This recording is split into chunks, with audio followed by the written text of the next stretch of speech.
Now on to section 3. Now here is a story from my childhood. When I was in primary school in Nsukka, a university town in southeastern Nigeria, my teacher said at the beginning of the term that she would give the class a test, and whoever got the highest score would be the class monitor, the class leader. Class monitor was a big deal. If you were class monitor, you would write down the names of the noise makers each day, which was heady enough power on its own. But my teacher would also give you a cane, a stick, to hold in your hand while you walked around and patrolled the class for the noise makers. Of course, you were not allowed to actually use the cane, but it was an exciting prospect for the 9-year-old me. I very much wanted to be class monitor, and I got the highest score on the test. So a school incident when she was only a 9-year-old, and class teacher had a promise that uh, those one scoring the highest marks in a test will be the class monitor, and being class monitor was a great experience, she says. And the class monitor will be able to write down the names of the noise makers each day, and a stick will be handed over to her, and she will be able to patrol and uh, find out the noise makers, and it was a hell of a power. So Adichie, as a 9-year-old girl, wanted to be a monitor. And what happened finally in the exams? She scored the highest marks. Then what happened? Then, to my surprise, my teacher said the monitor had to be a boy. She had forgotten to make that clear earlier. She assumed that it was obvious. Obvious means it goes without saying. She assumed that everyone knew about that. A boy had the second. A boy had the second highest score on the test, and he would be monitor. What was even more interesting is that this boy was a sweet, gentle soul who had no interest in patrolling the class with a stick, while I was a full ambition to do so. So the discrimination uh, regarding gender. She scored the highest mark, but she was not allowed to be a monitor. And the boy who scored the highest mark secondly, he was made the monitor, though he didn't wish to be a monitor. So such things are always there around us. So she is telling about the discrimination which is uh, ongoing in our atmosphere, in our family, in our domestic spheres, in our official spheres, etc. So, but I was female and he was male, and he became class monitor. I have never forgotten that incident. If we do something over and over again, it becomes normal. See, this part is very important. If we do something over and over again, it becomes normal. See, whatever abnormal thing you are doing repeatedly, it becomes normal. If we see the same thing over and over again, it becomes normal. So if something happens repetitively before us, it becomes normal. If only boys are made class monitor, then at some point we will all think, even if unconsciously, that the class monitor has to be a boy. Without anybody insisting that, without anybody saying that, we will assume that it is the privilege or prerogative of the boy to be the monitor. If we keep seeing only men as the heads of corporations, it seems natural that only men should be heads of corporations. So that was another experience that she shares. Then, next section, that fourth. I often make the mistake of thinking that something that is obvious to me is just as obvious to everyone else. So she often made a mistake that something that is very clear to her will be clear to others as well. She often think like that. For example, she tells about a friend called Louis. Take my dear friend Louis, who is a brilliant progressive man. We would always have conversations, and he would tell me, I don't see why you mean by things being different and harder for women. So, Louis, I don't see why you mean by things that things are different and harder for women.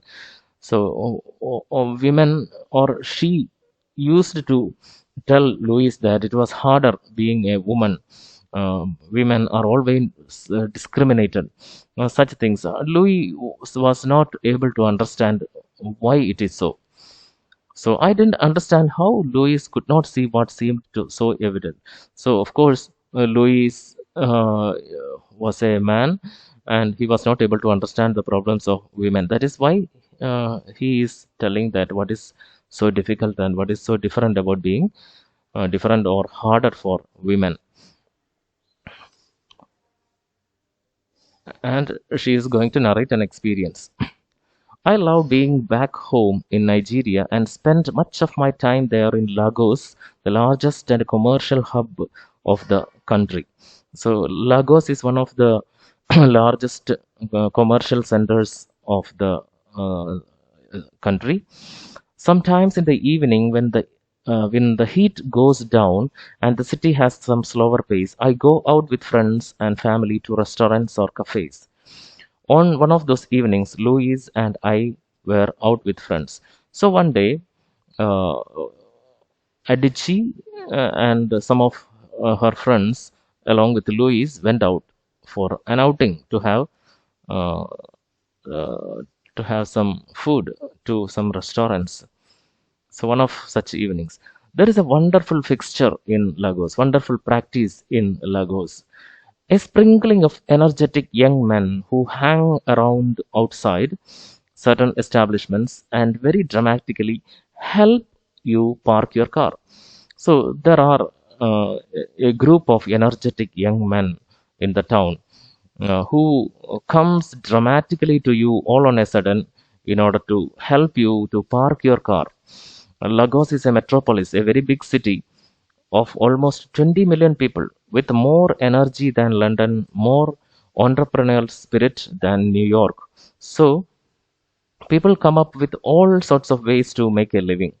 So metropolis being a very big city, more energetic than London and more entrepreneurial spirit, work spirit or business spirit than New York, and people do all sorts of job to make a living.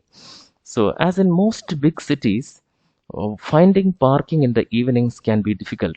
So, these young men make a business out of finding spots, even when there are spots available, of guiding you to yours with much gesticulating and promising to look after your car until you get back. So, in Lagos, there were a group of young men who were so energetic who help the customers to park their cars.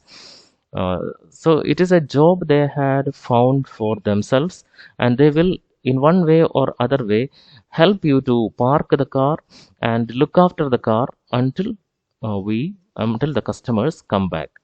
So I was impressed with that, the particular theatrics of the man who found us a parking spot that evening. So one day, when Adichie went out with her friends, she found a young man who seems to be very resourceful.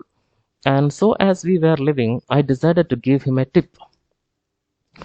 So, when they were leaving, Adichie wanted to give him some money, tip. She, I opened my bag, put my hand inside my bag to get my money, and I gave it to the man. And this man who was very happy and grateful, took the money from me and then looked across at Louis and said, "Thank you, sir." So the money was given by Adichie, and the young man looked at Louis and said, "Thank you, sir." Louis looked at me, surprised, and asked, "Why is he thanking me? I didn't give him the money."